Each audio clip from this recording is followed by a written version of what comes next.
My name is Monica James. Today I will present my article review video presentation for Applied Educational Research at Columbus State University. The course number is EDUF 7116, Spring 2016. Teaching is one of the most hardest, but yet one of the most rewarding jobs in the world. We often say that our students make it worth our while, but there's something else that can make or break our happiness as a teacher, and that can be our colleagues. In today's accountability driven schools, it is crucial for educators to critically examine student performance as well as their own practice. The building blocks of professional learning teams are collaborative teams of teachers who work together to change the way they teach in order to address students' learning needs.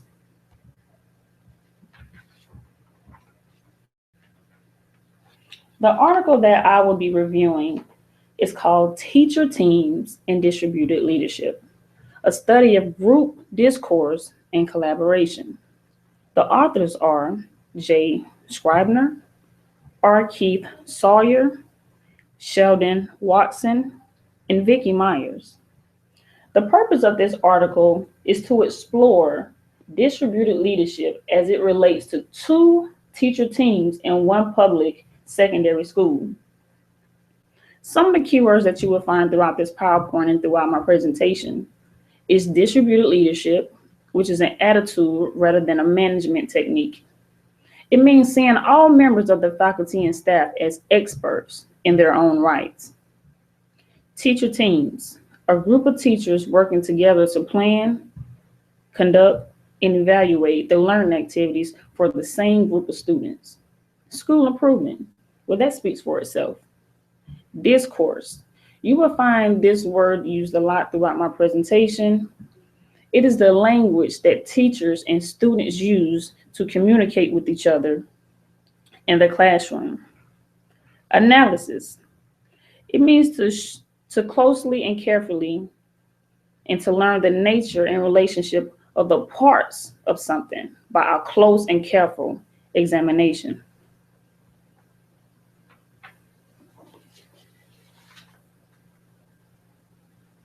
In this article, we examine how two collaborative teacher teams contribute to leadership at a public high school. To understand how and to the extent to which leadership manifests itself in these teams, we apply a distributed leadership perspective, which argues that successful educational leadership is not simply a function of what superintendents do in districts or what principal or assistant principals do in the classroom. Instead, educational leadership involves the practice of multiple individuals and occurs through the complex network of relationships and interactions among the entire staff of the school. The distributed leadership perspective is relatively new and has begun to influence the studies of schools leadership. In this study, it contributes to the literature on distributed leadership by examining the works of teachers in a high school operating with the governance and school improvement structures to improve students' learning. As you see in this slide, we compare traditional leadership team leaders to shared leadership. The traditional team leaders take decisions, give instructions, controls what people do and do what they're told, and delegates tasks. Overall, they're the super expert. The traditional leadership style is based on the belief that power is bestowed upon one leader. In the shared leadership, the team leader enables people to act, establish shared visions, facilitates teamwork and information sharing, installs collaborative decision making and problem solving, stimulates, delegates, coaches, and is open to feedback. Shared leadership is broadly distributed in such that people within a team and organization can help lead each other.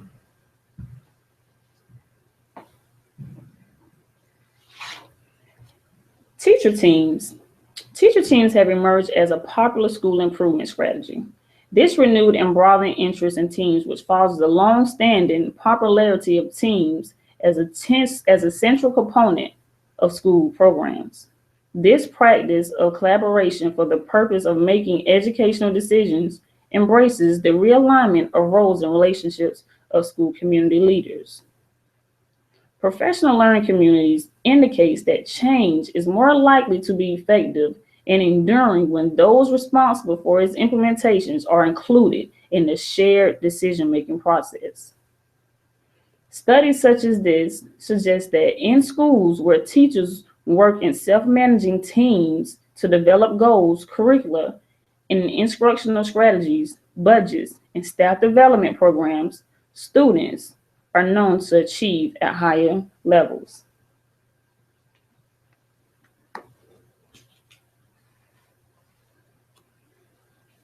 Distribution as interaction.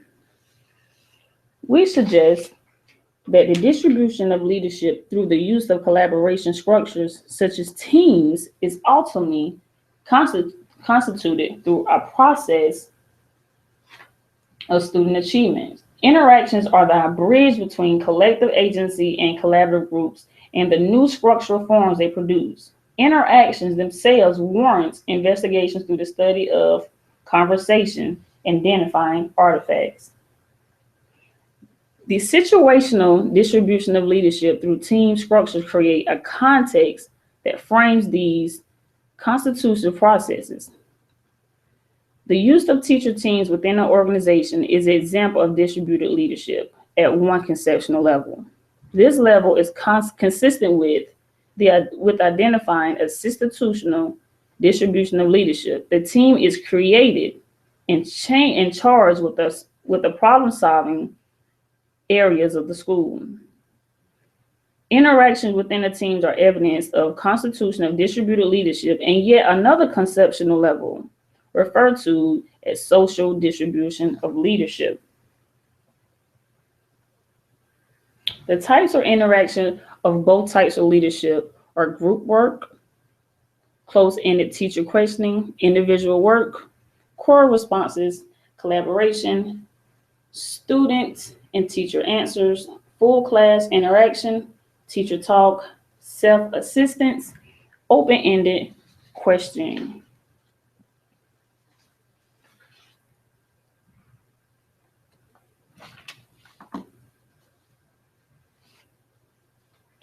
To explore the processes of distributed leadership in teacher teams, we collected audio tape and videotape of 2 teacher teams at a large comprehensive high school in a mid-sized Missouri community.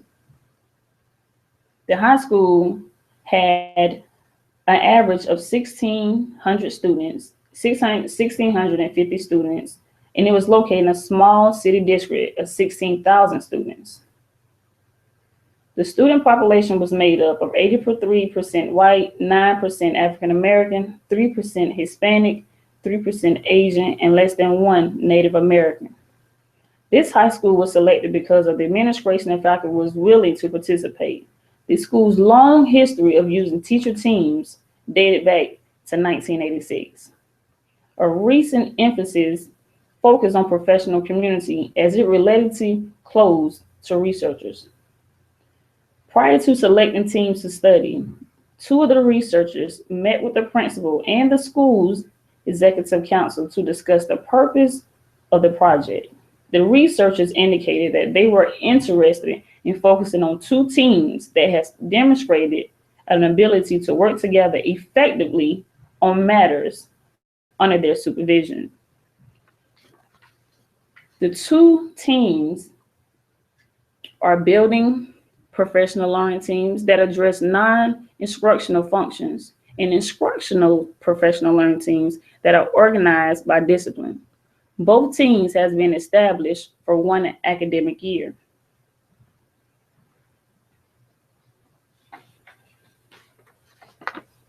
The building PLT consisted of 7 members that coordinated of student support programs. The gifted education coordinator, 2 social studies teachers, the director of special education, the director of guidance, and an outreach counselor. Each of the teachers had 25 or more years of experience in public education. The social worker, who was also designated as a team leader, had 13 years of experience working in school contexts. All teachers in this group were females except for one. This team's charge was to develop, review, and offer suggestions for change of the school's policy, practices, and ensuring that academic success of students in danger of failing more than one subject. 10 meetings during the semester were recorded on digital video. The average meeting lasted about 35 minutes.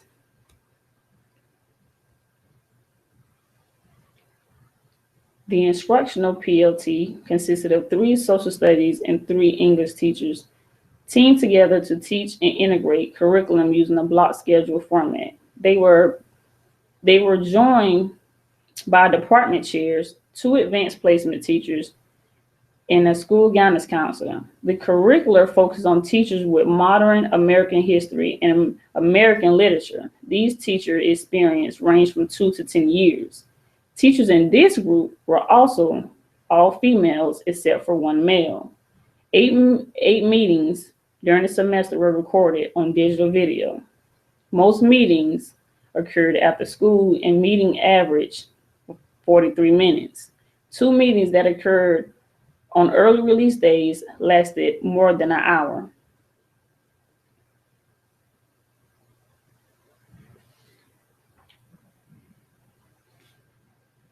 Field notes, digital recordings, and again, 18 meetings were observed. Coded schemes, the course analysis, constant comparative analysis were all used throughout the study. The constant comparative method is a process in which any newly collected data is compared with previous data that was collected in one or more earlier studies. This is a continuous ongoing procedure because theories are formed, enhanced, confirmed, or even discontinued as a result of any new data that emerges from a study.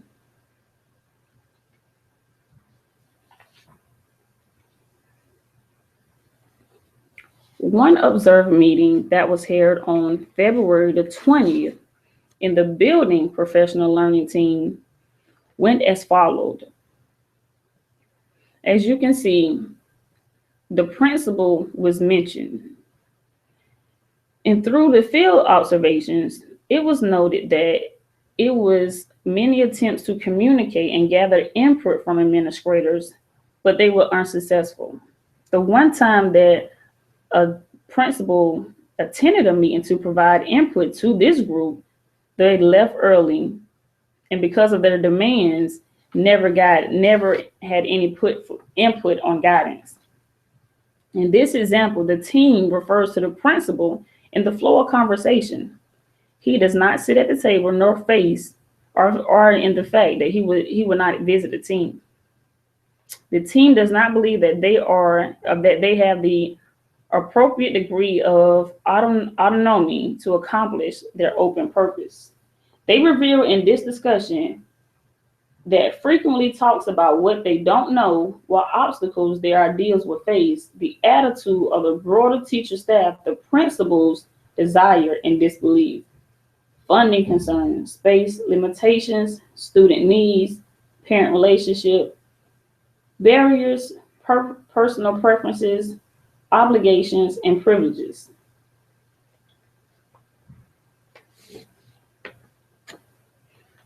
On the meeting held on March 31st in the instructional PLT, the collaborative interaction within this team is characterized by a close attention to well understood tasks related to the classroom instruction. As demonstrated in the following example, the team conversation remains focused on the known problems, and other topics never came up. Within the focus domain of instructional issues, there are topics that are not addressed with creative scope, such as student achievement.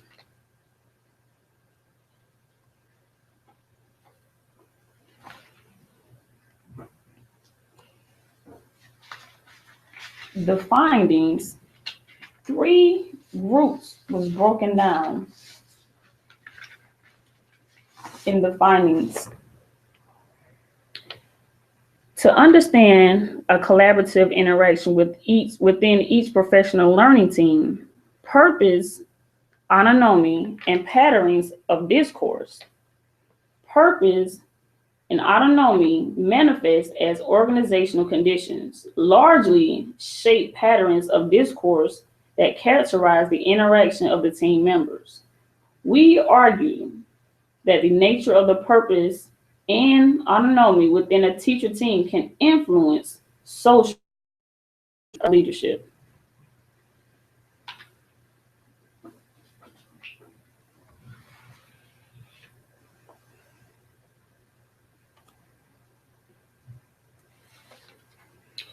We discovered through our analysis that the purpose and degrees of autonomy were related to the patterns of discourse in each group.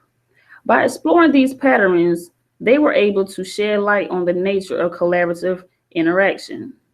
They found out that the conversation in the 2 groups were different in content and form. Comparison of the 2 groups revealed that the building PLT engaged in patterns of passive discourse, whereas the instructional PLT engaged in an active discourse. The influence of passive discourse on group communication will label as representative and expressive. The influence of active discourse on group communication is the instructional meeting were characterized by a much greater balance of active to passive speech. Each meeting contained multiple episodes, whether they performed at times or for immediate futures.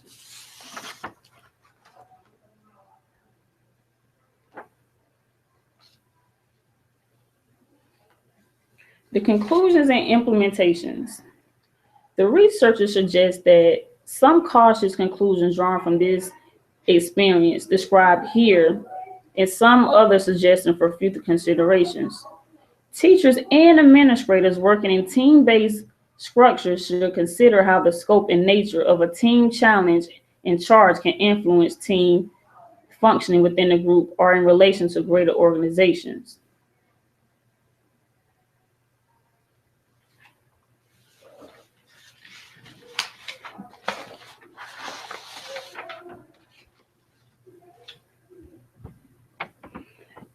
It is very important for principals to create and maintain a culture of achievement and support throughout the school.